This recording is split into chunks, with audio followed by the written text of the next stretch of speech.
Hello friends, सुप्रभात। चलतु आज आम रामेश्वर मंदिर महाप्रभु हर हर महादेव कर मंदिर को बुली जावा।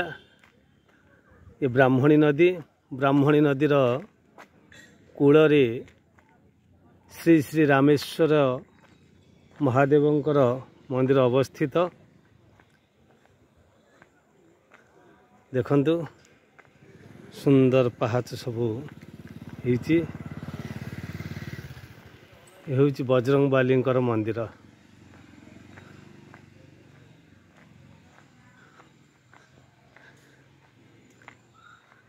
देखंतु ये विशेष कहबार प्रयोजन नहीं, आपण पढ़ी पारुथिबे।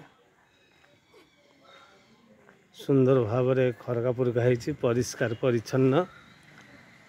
जागर रे प्रबल भिड़ हुए। ये अंचल आबाल वृद्ध वनिता एठारे आसी जागर जालती। देखंतु ये मंदिर मुखशाला। छुआ बेले मो पिला बेले एते उन्नत ही नतला, एबे बहुत सुंदर लगुच। देखंतु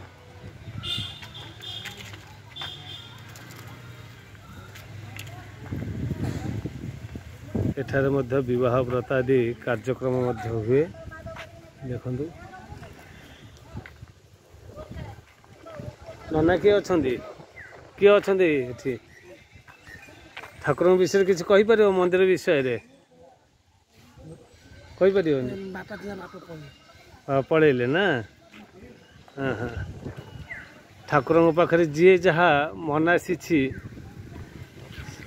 तार मनस्कामना पूरण होइछि। भावबोधर कथा, भाव जगतर कथा, विश्वासर कथा। विश्वास मिलई हरि तर्के बहुतर। जे श्रद्धार सहित विश्वासर सहित तांको थरे डाकी देछि, तार मनस्कामना पूरण होइछि। तेणु श्रद्धा और विश्वास दुई भाई गोटे आसिले अन्यटी आसे। प्रथम होछि श्रद्धा। मंदिर बाहर जावाई ये जो रास्ता देखो बहुत सुंदर लगुच। जगह को थरे आसिले आवाई मन हुए ना, बहुत शांत लगे,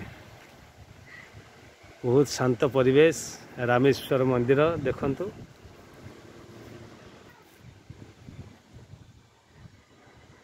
आज मंगलवार तो से एते भिड़ नहांती।